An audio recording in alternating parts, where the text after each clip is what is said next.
fans, welcome to another installment of Spring Tips. In this installment, we're going to look at Apache Camel. Apache Camel is an enterprise integration framework from Apache, of course, on which a lot of developers from Red Hat work. It has been around for a long time. It's been around for at least as long as, for example, Spring integration. So this technology has become rather entrenched. A lot of people are using it, and so while I like Spring integration, I do want to explore the wonderful world of Apache Camel.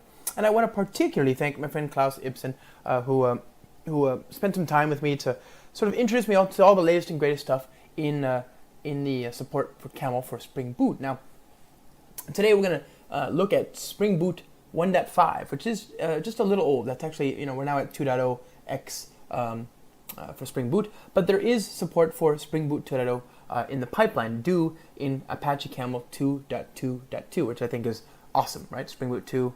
He's purposely giving it 2.2.2. That's super cool. So that's coming, and as I understand it, that's in the next month or so. But open source timelines being what they are, don't hold me to that. There very well may be a good reason for that to change. But anyway, sooner rather than later. And in the meantime, we can certainly use a snapshot version if you like. You can just add the Maven repository that Apache has for snapshots, or in this case, we can use the Spring Boot 1.5 series and just use Apache Camel GA bits with it right now. So there has been support for Spring Boot, very good support for Spring Boot in Apache Camel since Camel 2.15, and this support has gotten better and better and better to the point where now I can't believe I haven't done a video on this stuff before. This is a really quite a whole embrace of the Spring Boot ecosystem.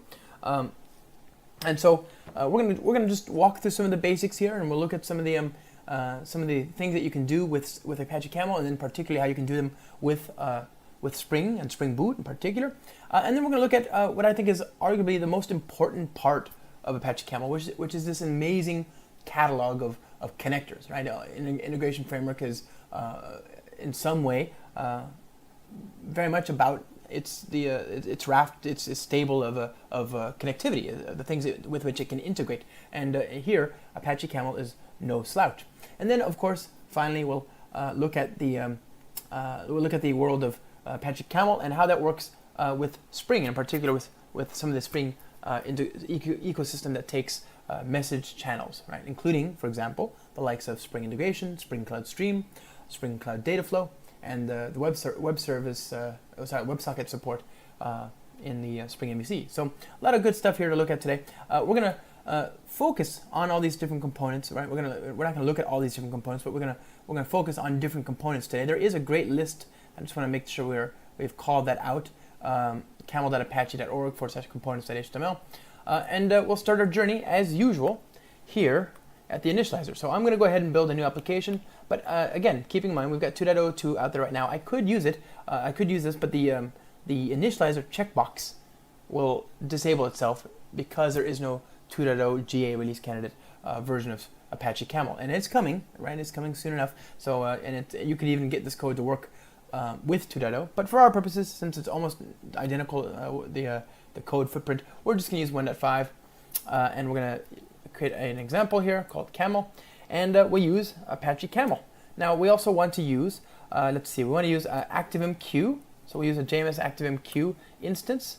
We'll use, what else do we want to use? Lumbuk, that can't hurt. Spring integration, right? We want to use the Spring integration support. We'll come back to that in just a bit. I think that ought to do. Now that'll give us the ability to do some basic stuff, and again we'll look at what opportunities what opportunity lay out there for us to further expand this example as we get to that point. But for now, I think this is a good start. So we'll go ahead and generate project, and we're going to open this up as usual in the IDE. So here we are, cd downloads uao camel.zip, and what we're going to do is we're going to just start with the simplest thing that you can possibly do, right? So let's see, here we go. That's going to start up, and we're going to open up the property file once the build loads here. So let's see.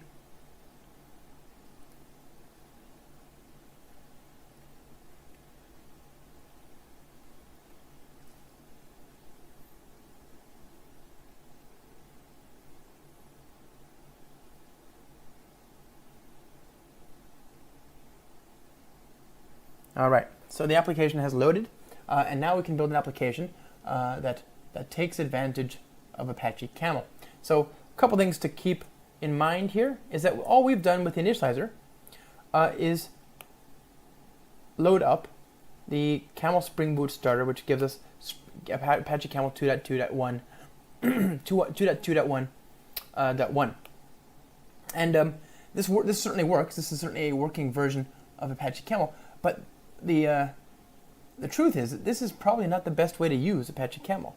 You see, Apache Camel has a huge, amazing, blew me away, stable of components. So the first thing I like to do is to change my build to use a dependency management section so that I can import these dependencies unqualified, right? So that in order for us to do that, we need to add a dependency management section here, like so.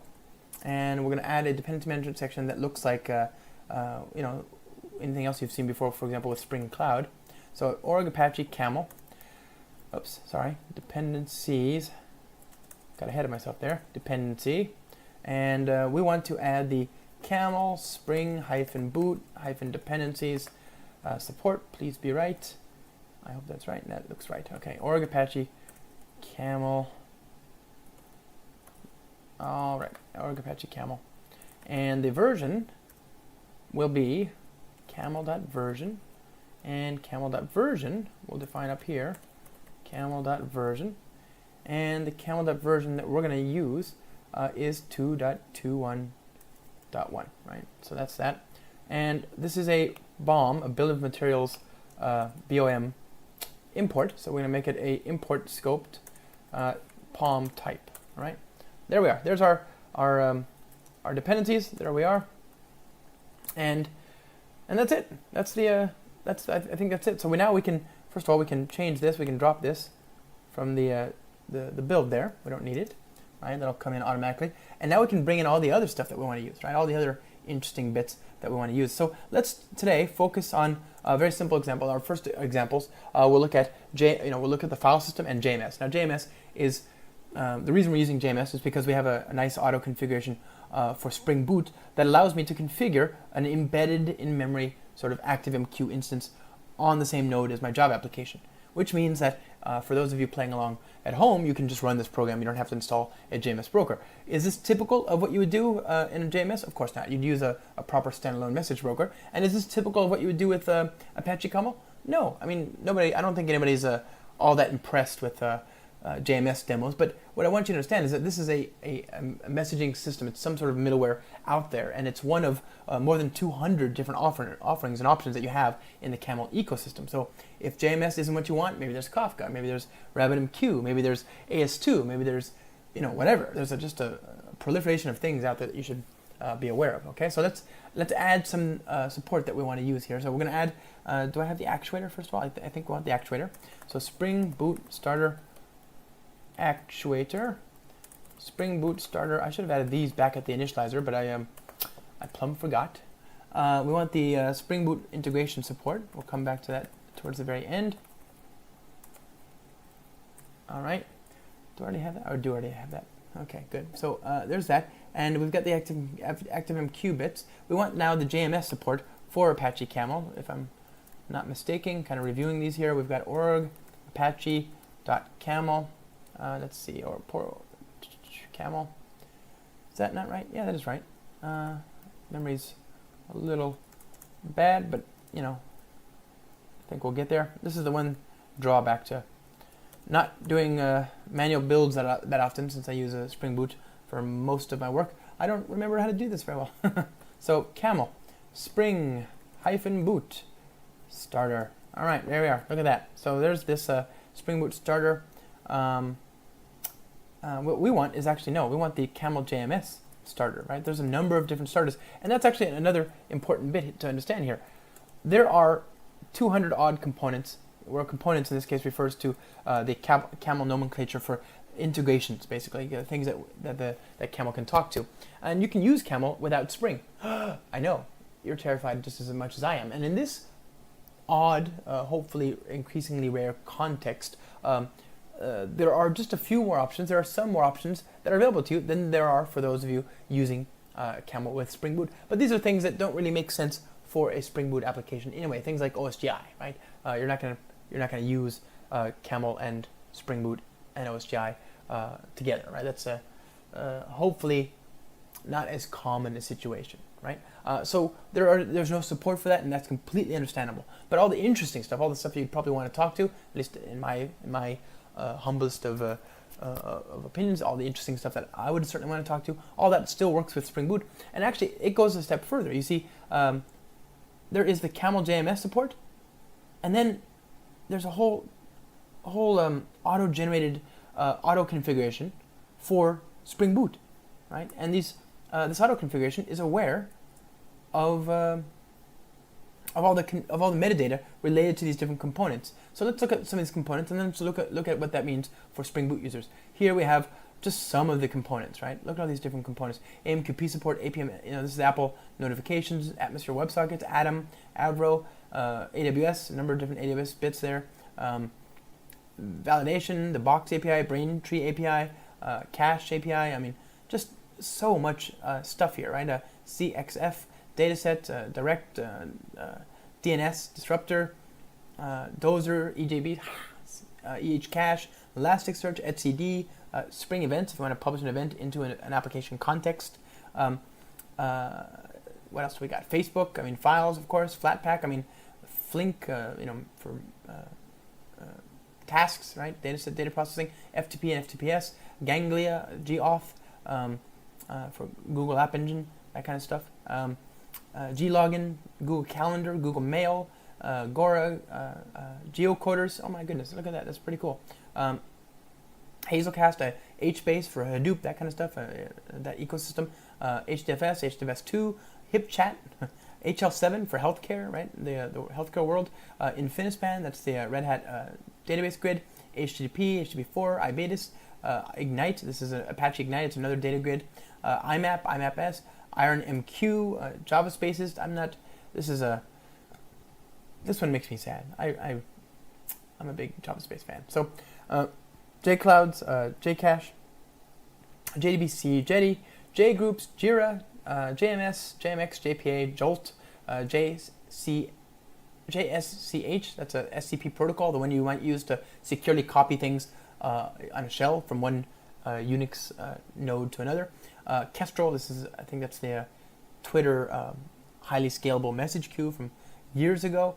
You've got Kura, you've got LDAP support, LinkedIn, Logs, Lucene, Lumberjack, Metrics, Apache Mina, that's the email server, if memory serves.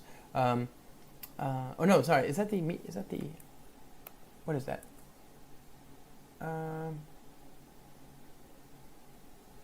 This is, I think this is the, I'm thinking of something else. Mina is a,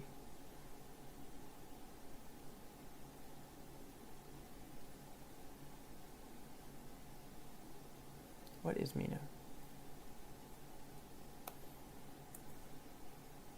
Network Application Framework. Okay, so I'm thinking of an email server that's built on top of Mina that's out there that Apache produced, which I recall being kind of good. There's a MQTT support, MSV, Mustache. What else you got? I mean, my goodness, it just goes on. Nagios. I mean, Netty HTTP, OpenShift, Paho, Eclipse Paho. That's MQTT support.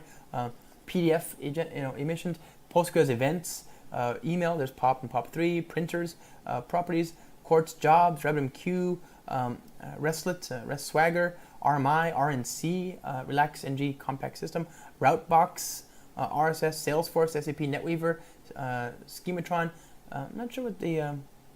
This is a pattern inside of a Camel. You can forward a call to another endpoint in the same application, the same Camel application. SIP for voice, right? I mean, SJMS, ground up implementation of a JMS client. Batch support, SMPP, secure, right? SNMP, Solar, Apache Spark, Splunk, Spring Batch, Spring Integration, Spring LDAP, Spring Redis, Spring Web Services, SQL support, stored procedure support, SSH. What else do we have? My goodness, Twitter, Undertow, Vertex, virtual machines, WebSockets, XML security, XMPP, Yammer, Zookeeper. Oh my goodness. I mean, there's just so many things that you can use. and there's even a number of them that are out there, but they're not part of the actual distribution that comes with Apache Camel. And this list is pretty impressive as well. There's a lot of really cool stuff here. So again, you would be silly to ignore this wealth of integrations, and if only because it's kind of nice to have one recipe to be able to talk to all these things, right? I'm sure you could write the code, and certainly there's integrations for all these things in the larger Spring ecosystem, but there's not a uniform interface for all of these things, and so really, Camel can be that. Look at this. This is a library for working with EDI parsing support using something called Smooks, which I've never even heard of, but that's interesting, right? Lots of really interesting stuff out there. So the point is, all these components that I've just mentioned, where did I put that list? Apache, it was called this one, and I'm going to call this components. Here we are. This list has a lot of different components for us to use, and we can see those components in our Git repository here. So github.com Apache Camel. All right. Now Camel has a large monolithic repository, and all the different bits are inside the components directory here. And you can see just some of them, right? All these things here, and that information, all those different all those different options, those different things that are supported, get turned into starters. So starter, and let's see. There you go. So you can see it says platforms Spring Boot component starter, and here are all the different auto-generated. Again, this is auto-generated based on metadata that are encoded into the different Camel components for Apache Camel, right? This has been there for as long as Apache Camel's been around, or at least for a long time, to support metadata that tools need for auto-completion. And we'll actually see that here. We have in our Spring Boot application in IntelliJ. I'm running IntelliJ right now. There's a plugin that's loaded that supports Apache Camel parsing, route syntax editing, right, inside the IDE. And so that metadata is derived from metadata encoded in these different components that are available through Apache Camel. Well, there's a plugin that they use, a build plugin, that turns all of that metadata into an auto configuration plus configuration properties that you can use to configure these different components in the way that you might anything else in the Spring Boot ecosystem. And when you add these dependencies to the class path, you get the default configured component that you want to use. You don't have to actually add it or configure it yourself. And that's just really cool. I mean, that is really, really, really cool. So let's take a look at that. When we start building an application using Apache Camel, we create a routes builder. And so let's just say routes. I'm going to create a bean of type routes, return new routes builder, and I'm going to add routes to the Camel context. This is one way to do it, certainly, is to do that. We can actually do that if we like. I want to override the configure method, though, not this one. So let's see.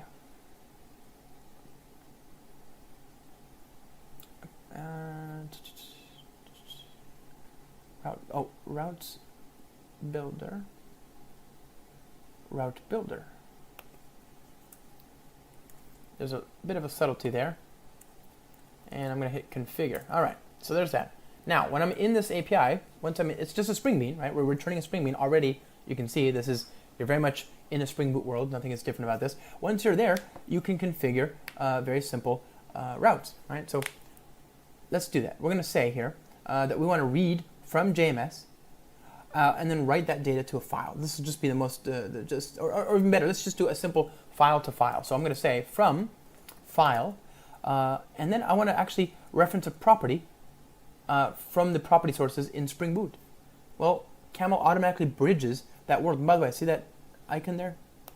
That's from the IntelliJ support for Camel. So if I click on this, I hit Control Space, and it's showing me that this is expecting a parameter. So what I'm doing is I'm using a component. Each component has a URN.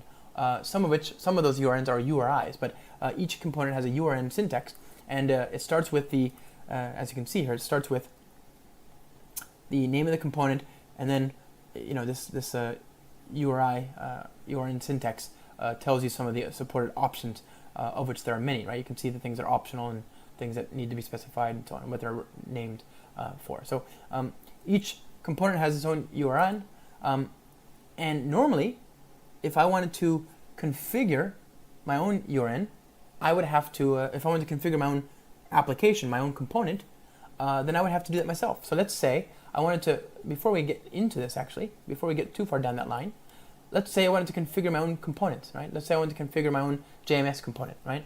I would have to say private final camel context, and I can just inject this. This is the heart of the API in Apache Camel. I'm going to inject it into the application, and then there I'll say this dot camel context dot add component, and here I can say my JMS, and I can say JMS component dot JMS component, and often it's taking a connection factor. Well, we have the embedded ActiveMQ support on the class path, so I can just say CF, and that'll give me a auto-configured, Spring Boot auto-configure the ActiveMQ embedded Apache ActiveMQ instance there, and I can use that to configure my own custom thing. But again, since we're using the starter and not just stock standard Spring Boot, Apache Camel, we don't need to do that, right? That's actually been done for us in effect, and there's a default name. The default name in this case is JMS, right? So active, let's see, JMS.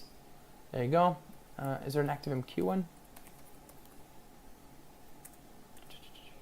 ActiveMQ, I think that's a slightly different. We can use JMS is what we're going to do. So that's actually the component that we use, is the JMS component back up there. So that's been configured for us, and we can see that here. We can see JMS component auto configuration. Whoops, wrong one. JMS component auto configuration from org Apache Camel component JMS Spring Boot, and you can see it's not too different from what you would expect, right? There's just, let's see what the code here is. All right, look at that, generated by the Camel package Maven plugin. So all of this is being generated automatically based on the metadata, and there's validation that's happening here in the initialization, and it's registering everything we need, right? That's really pretty amazing. So this is all there, and the result is we don't have to worry about that, and so we can reference these files. If I had left this code as is, if I had left this there, and I wanted to reference a message coming off of that JMS queue, right? Then I would say from my JMS, and the queue name would be my queue, right? So that would be the syntax. That would be an example syntax of a thing that produces messages, okay? So let's remove this, and we'll come back to it in a minute now.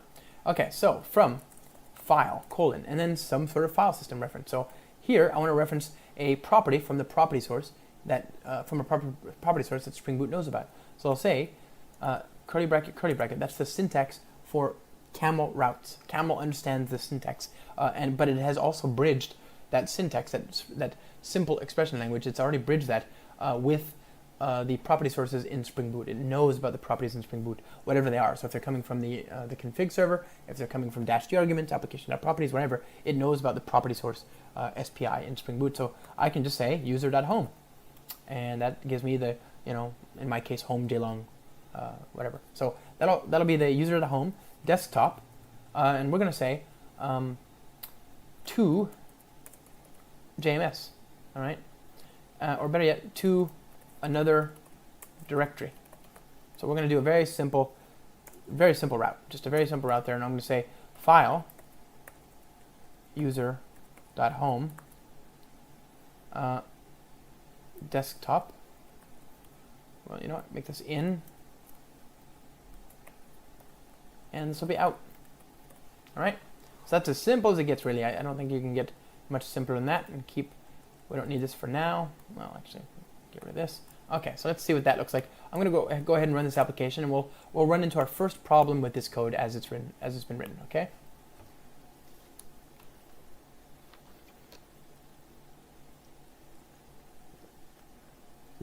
There we are. First problem. First of all, property with key. Oh, I forgot this. That wasn't the first problem I was anticipating, although it's nice that it was caught.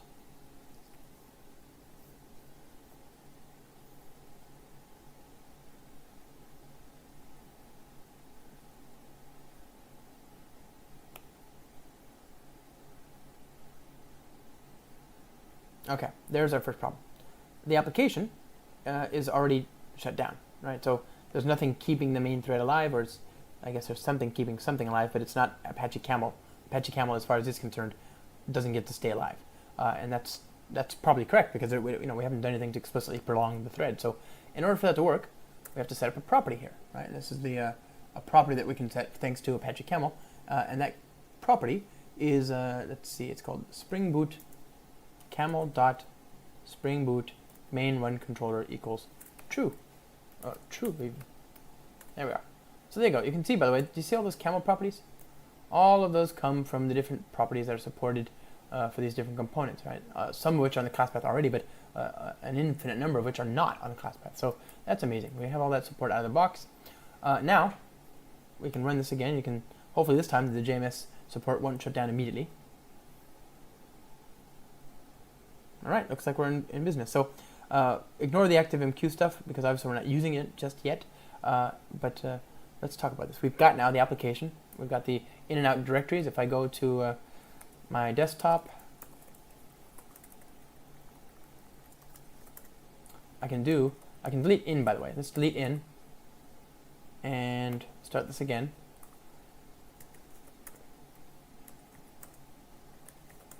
There's in, right? So Camel created it for me. So okay, here we go. Echo random.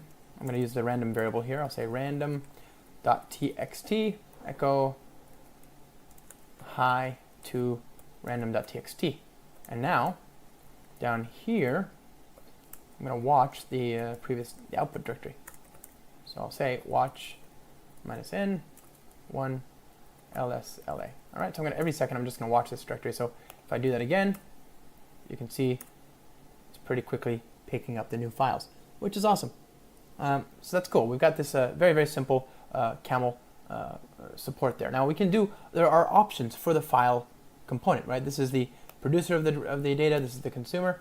We have options for that component, and if you want to specify them, you can do that a couple of different ways. Let's look at the simplest ones that are in the URN or the URL syntax there, right? So file, okay, and the options are typically found here, right? So do I want to auto create it? I can say auto create equals false, right? So auto create equals false, and look at that. If I hit control space, the IDE support gives me all these different options here. The done file name could be, for example, done, right? That's the file name that is going to be created to signal to some sort of consumer process that the file has been completely written to the destination, right? So the consumer would know not to ingest or read or process the file that's just been copied until it sees that done file, right? This is a very common pattern that you'll see in messaging systems, right? You can say that you want to provide a different file name. You can say, does it exist, and what options do you have? If it exists, you can append, fail, ignore, move, override, right? A lot of different options there. Yeah, so a lot of different useful options here. Move existing, keep last right, force rights. I mean, all these different kinds of things. The bold ones are frequently used or recommended ones. These are the ones that you should pay attention to. The other ones are less interesting, but they're useful, right? So all the support is there. I'm showing you the IntelliJ plugin, but if you're not using IntelliJ, that's just fine. All of that stuff is it's being generated directly from this same information. The same source that generates this table full of metadata is generating the Spring Boot starters and the configuration properties. Yeah, so a lot of really interesting stuff here. I'm truly impressed with that. Now, that's a pretty simple example. All right, let's try something just a wee bit more sophisticated. Okay, just a wee bit. So now let's look at JMS. All right. By the way, our apps have route names. Before I move on too far, so let's say we're going to give this a route ID. This is called a route. So it's going to be in to out, and that becomes useful because as you add more routes to a system, you need to be able to identify which is doing what and where the errors are and so on. So right now you can see when this application started up, it says a total of 1 route, one of which are started. And it says route 1. Well, that's the generic name that we got from that route, but we can give it a more human-friendly name, a human recognizable name there. So now we're going to say that we want to process files and then transform the file into a string, and then we'll send that onto JMS. Okay, so this is a slightly more involved example. So here I'm going to say file user.home desktop to JMS. All right, and I'm going to say route ID is going to be, and again, this is completely arbitrary. You don't have to specify the route ID, but I'm going to say file to route ID, or sorry, file to JMS. And here, I'm going to send it to JMS, and I'm going to send it to the queue. And the queue is the, well, it's the queue I want to send it to. The queue in this case is arbitrary. I'm just going to call it files. It's just what I want, whatever I want to call it in the ActiveMQ broker. All right. Now this is, I think, enough right here. This would actually get, this would work, but we couldn't really, what do we get? What do we get that comes out of this component?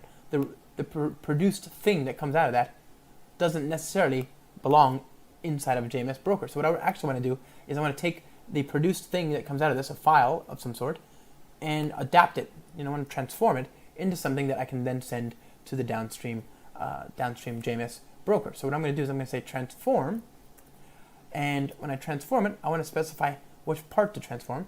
In this case, I want to transform the body. All right, so I'm going to say that a body I'm expecting is of type generic file. So I'm going to use a type token here, generic file.class, and I'm going to create a little lambda here. I'm going to use a nice functional API to turn that GF into something that I can then send back or send downstream, right? So I'm going to say try buffered reader. What I have here is I have a GF, and the GF has a .file, and I can read the file like this. I can say file.class.cast and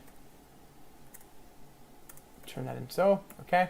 And I can now I want to turn this into a GF, so let's see. What is GF? GF, generic file.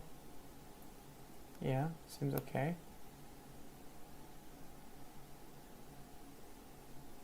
Yeah, okay, well, why are you not happy? Get file. File F equal file actual file. Get file. Ah, right, because I need to cast this. So file.class.cast. All right, well, Mr. Compiler, you're making things harder. Let's see. Maybe IntelliJ is having a bad moment. Let's try return null for now, just to there we are. So it was something related to some weirdness between IntelliJ and the compiler. No problem. So we got that. Now we've got the actual file, and we want to take the file and we want to unpack the data in that file. So I'm going to create a file input stream, and then I'm going to wrap that in a an input stream reader, and then I'm going to wrap that in a buffered reader. So I'm going to do a lot of different things that need to be I need resource initialization and then destruction. So naturally, this is a great use for the pattern, the try with closable pattern in Java 7. So I'm going to say buffered reader in equals new buffered reader, new input stream reader, new file input stream, and I'm going to pass in the actual file. And of course, this creates a possible exception. So I'll add a catch clause, and we're going to just throw this code. We're going to throw this exception if we should see it, because there's nothing really that we can do here. We're just kind of in the middle of the flow, and if we can't handle it here, then it just can't be handled, right? So, all right. And here, we're going to say that we want to take the data. So I'm going to say return the buffered in.readLine, or better yet, in.lines. I'm going to take the lines, which is a Java 8 stream of lines. I'm going to collect them into a single string. Collectors.joining, and that'll turn it into one string for me. Okay, there we go. So I'm actually just taking the data that comes from the generic file, which is a camel wrapper around a file. It's a generic type that has information, meta information about the file, but it doesn't actually have to be a Java file. That's kind of interesting. It could be this generic file thing could be a wrapper around, for example, something from an FTP server or something else, right? So you're agnostic of the underlying source. Good. So there we go. Now, what do we want? We want to see that file, that information, that whatever's in that file gets sent to this JMS queue. So finally, down here, let's set up an example that just listens to that queue for incoming notification. So from JMS queue files, and all I want to do is process the data, right? So I'm going to create a new processor here. Or better yet, let's just write it out to the file system. That's a good idea. We can do that. So just write it out to the file. We'll say file to user.home desktop from JMS. All right, so we're doing a really circumlocutus route that goes from a file system to JMS to Camel and then to the file system again. We're just taking the long way around just to show that we can. Okay, that's which is a little cute, but hey, it's kind of interesting, right? All right, so and we want to call this route. We should give it a name because we believe in names. Names should be from JMS to files. How's that? Good. Okay. Now let's try it. Let's go ahead and restart the application.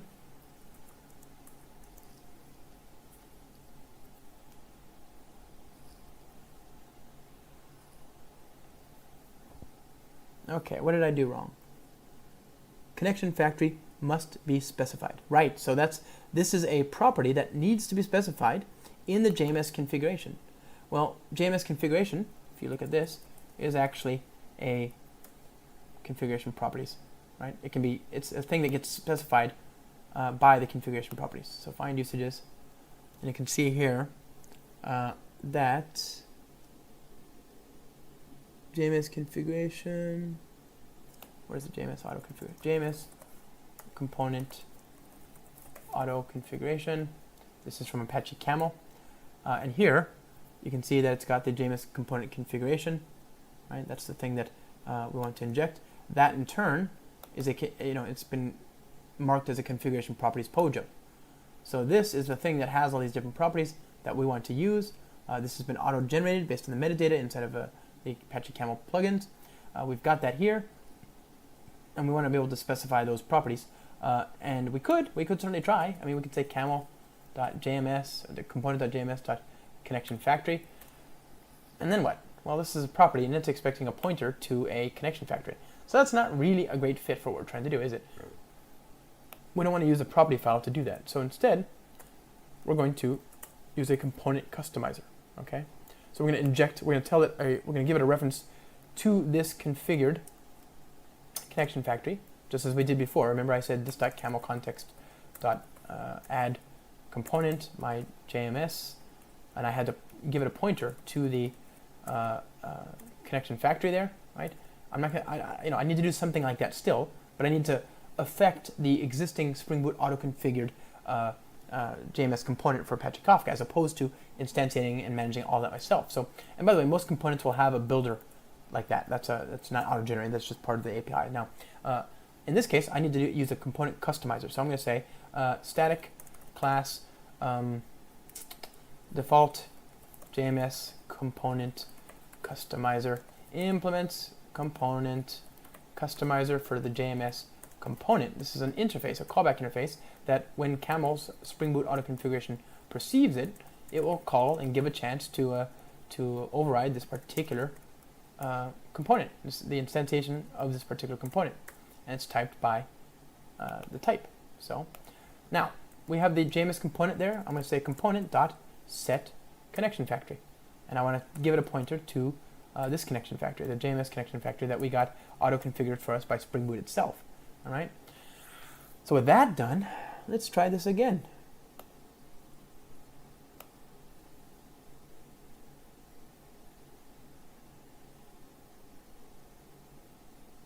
Okay, everything seems to be okay. Route, we got the different routes started here, total of 3 routes, okay? And let's go down to the up one directory, and we're going to say to JMS. This is the directory that's going to, once I write data to this, we'll see it reflected hopefully here. Okay, so go.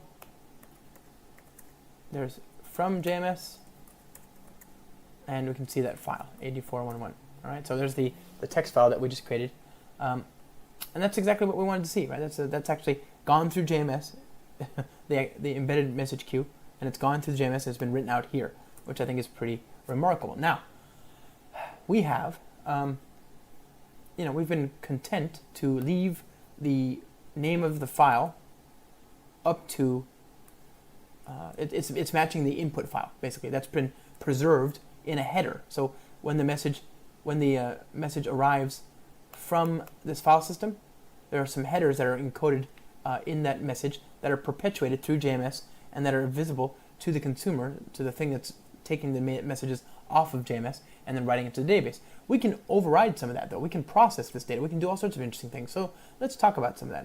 Let's say I want to, for example, change a header or set a header. Well, there are some well-known headers that are expected for the Camel file name component, right? So here, it's going to ask me to either provide an expression, like for example, I could use a simple expression here if I wanted to. Right, I could do body dot whatever, lots of different things you could do there. And that's an expression language that's unique to Apache Camel, but there is support for other kinds of expression languages. Is there spell? There might be spell. There's a lot of different ones, right? That's one option. Or we could use a supplier, Java 8 supplier. So that's what I'm going to do here. I'm going to say, if you're asking me for a value, I'll just say uuid.random.toString.txt. All right, so there's my updated header. Now let's go ahead and rerun this code and see what that gets us. Okay, so you can see the syntax for the old number, the old approach, to JMS. Here's this. Let's write this down. Oops, actually I wanted to say from JMS. Watch -n lsla. All right.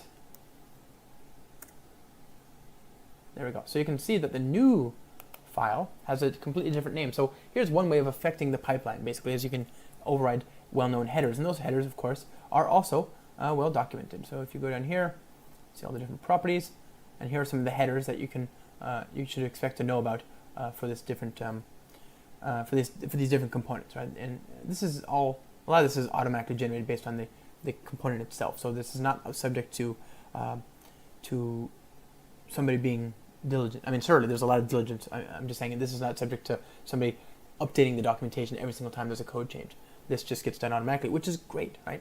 Now, this is one way to change or customize the route here. We've got a very simple route. We're saying from this endpoint, change the header, and then send it to this endpoint. That's great.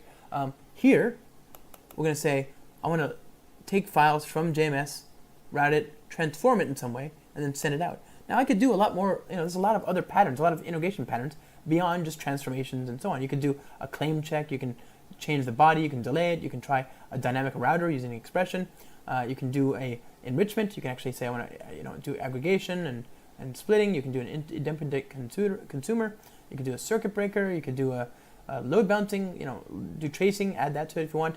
You can do all sorts of very interesting things just by using some of these callback methods here, right?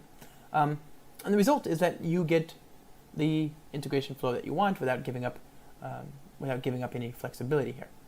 So I encourage you to just peruse this at your own leisure, of course. One of the most useful methods here, one of the most useful transformations is process, right? So process gives you a number of different things that you can do with the data that's passing through it. So I can use process.body or process body and headers or process body and give it a type, explicit type, or process the exchange. And this is actually one of the more interesting ones, or process the message. So exchange is it's the in and out. It's the thing that represents the bridge between, it's the door between two, one component and the other, okay? So I can actually process this, exchange, and I can, you don't have to do anything. You could just say return exchange, or return, and then we can say exchange dot get in, right? The exchange has the message that's coming in, and you can dereference that here, incoming, okay? And all I want to do now is print out that data. So I'll say in dot get the body, I suppose, and we know that this is going to be a string dot class string, so body will be this. And let's suppose I just wanted to print out what I see here. So I'll get log get class dot info body is voila. Okay, so I'm just going to process the data, but otherwise it's just going to pass right through this code and go straight on to the files component. Right, so try that again.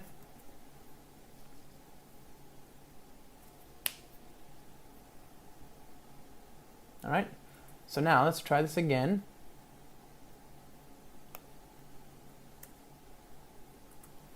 And we can see that the body says hi. Right, so we're just we can insert ourselves in the process there, and there's a lot of different places where you can exercise control in that process. You can consume the exchange itself, the body if you want, a typed body. In this case, you can say the body is of type string, and I want to consume it as a string.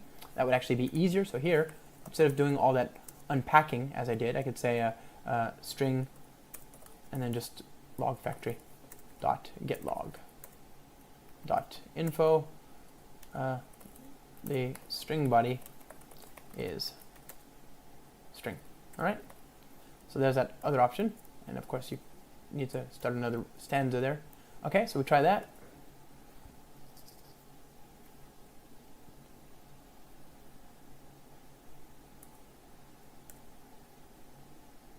Okay, and the string body is hi. Okay, so there's another one, and finally there is the message object. The exchange, I think, is the most powerful. You get access to everything there, but you can use the message. The message is nice. You say message, and now I can get access now to this. I can get access to the body. I can get access to certain headers. I can add headers. I can add attachments. You can do interesting things. You can set up whether there's an error or not. You can do all sorts of interesting things here. But I would stick with either the body or the exchange. Sometimes you want to use a message. Either way, you have full control, which is really cool. Okay, so we like that. Now, let's suppose I want to do something conditional. This is sort of an point-to-point kind of thing. There's no deviations in the route, save of course for some sort of exception handling. But you can also do a choice. You can say, okay, when there is a route that I want to match. So when let's see, new predicate. When the exchange matches a certain condition, right? Then we can do some interesting things. So we can say, okay, when it matches this, go to JMS queue errors, right? So if math.random greater than 0.5, so we'll log this out, Boolean error, and log factory get log error. And of course you would set fault here. You'd have some sort of fault handling logic here as well.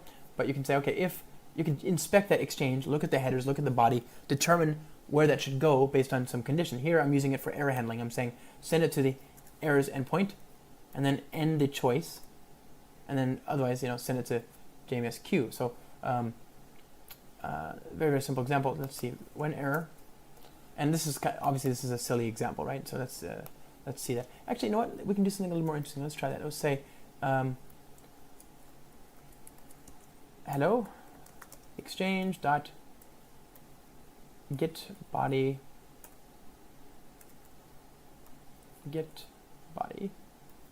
string dot class string hello, and we can say Boolean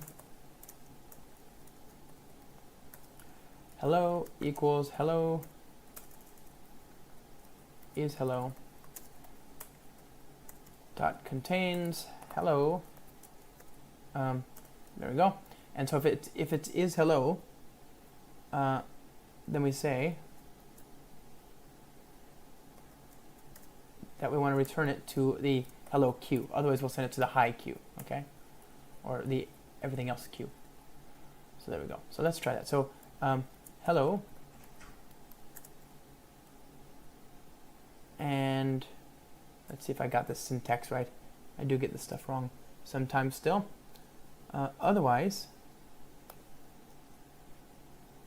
to JMS, let's just say files, all right? So JMS q files. Okay, I think that's about right. I think that's right. So write this again as a lambda, and take extra care to take advantage of your IDE's support for indenting. Remember this at formatter :off trick that I used in Spring Security. It lends itself here as well. So tab. Okay, good. So when it's this, I think we could just shortcut this a bit here. There we are. So when it's that, go to hello. Otherwise that, and then otherwise end. All right. So we're gonna get rid of that. Okay.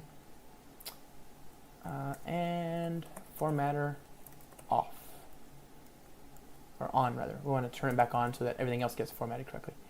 So good. Let's try that now.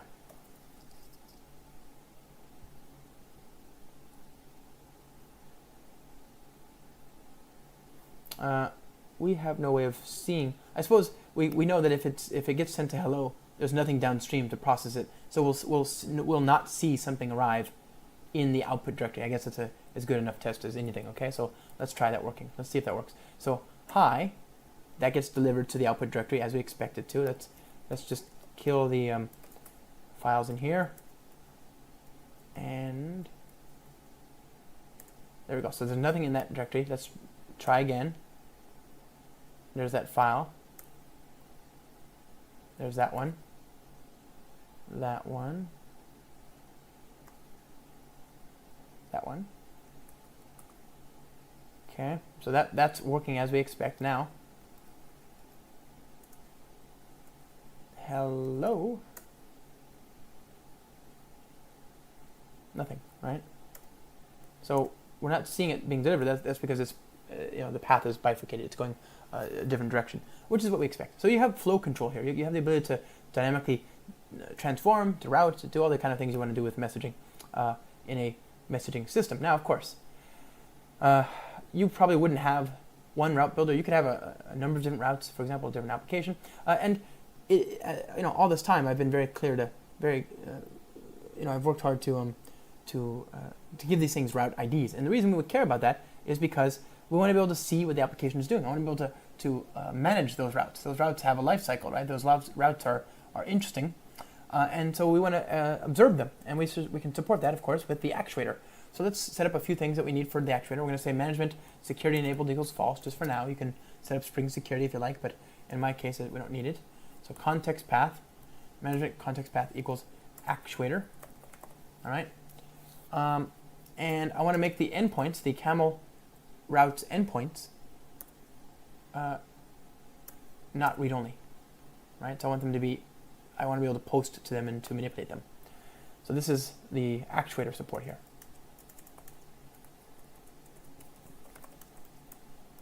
All right, now when I run the application, curl http localhost 8080 /actuator /route, is it? Let's see what the actuator output is here. Yeah, actuator camel routes. So camel routes. Okay, so there's the output. We can see we have different routes. Let's say I want to stop one. I want to just stop processing in to out. This is not necessary right now. So I can actually post to this one here. I'm going to send an empty HTTP post. So curl -d to the routes endpoint.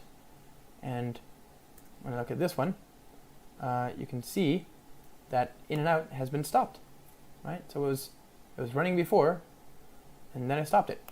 That's that's very convenient. We can use the actuator, the Spring Boot actuator endpoints, to introspect and manage the routes themselves, which I think is super convenient.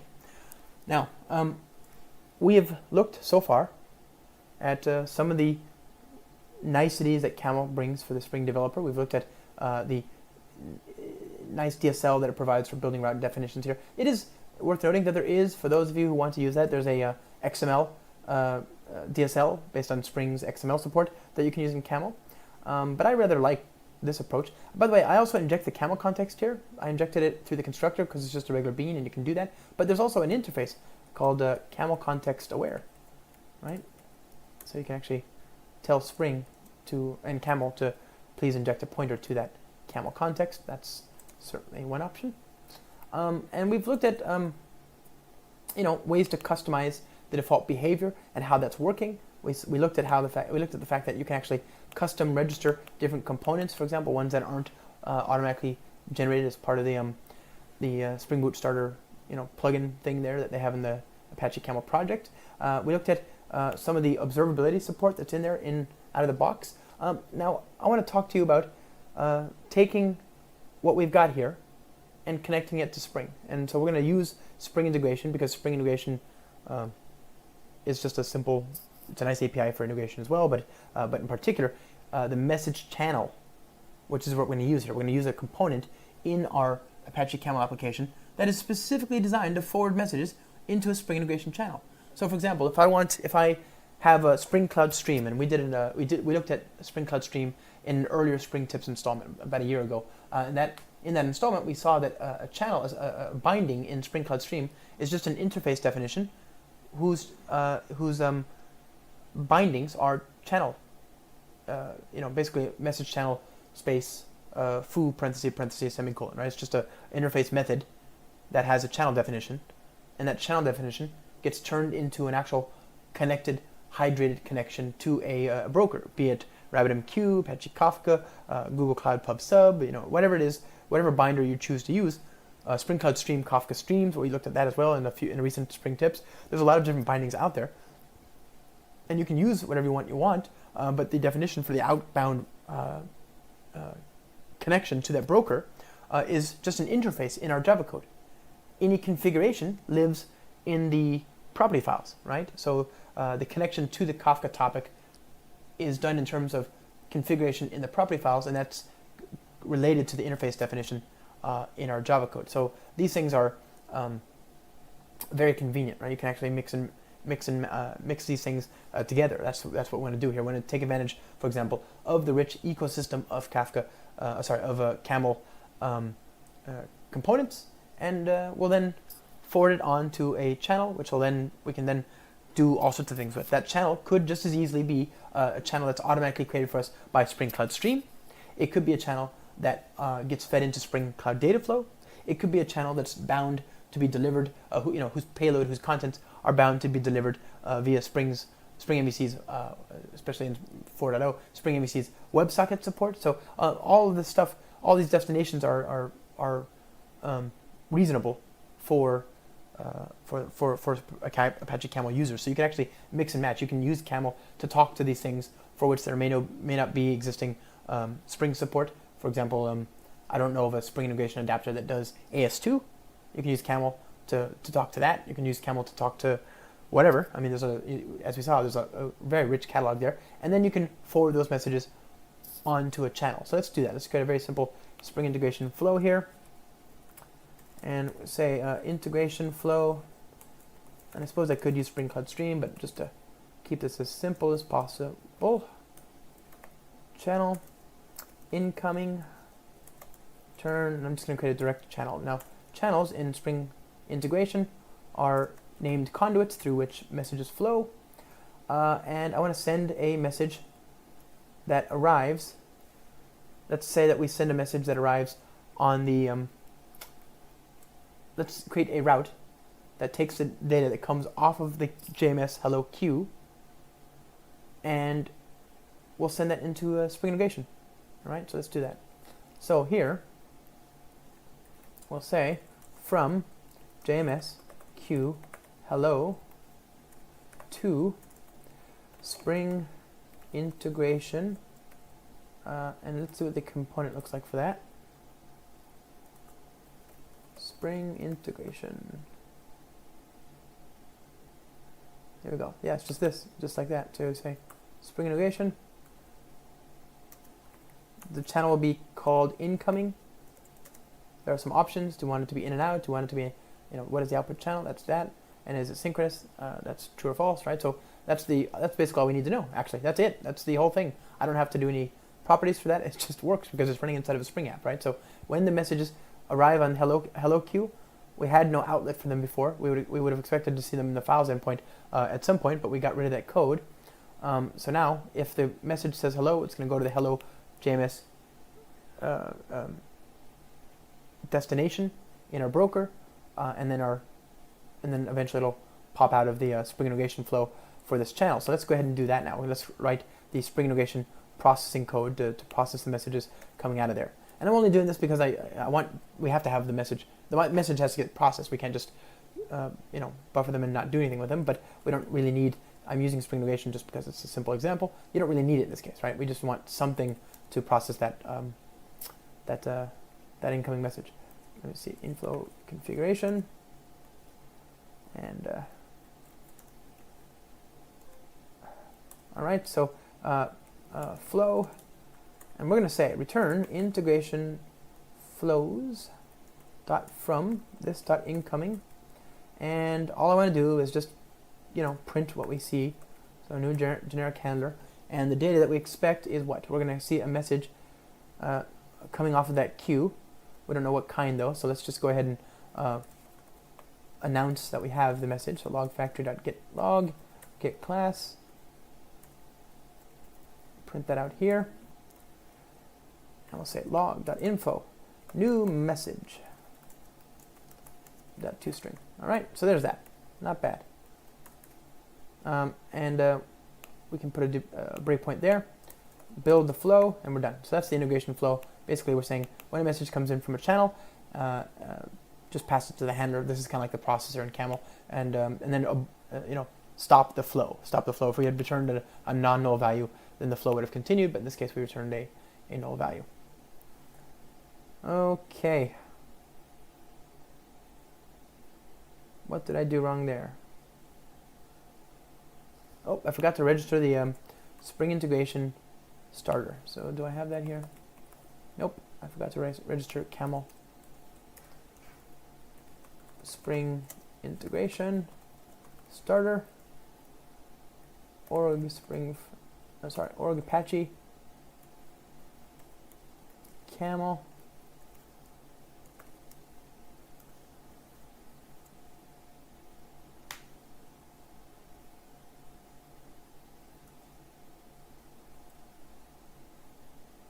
looks all right.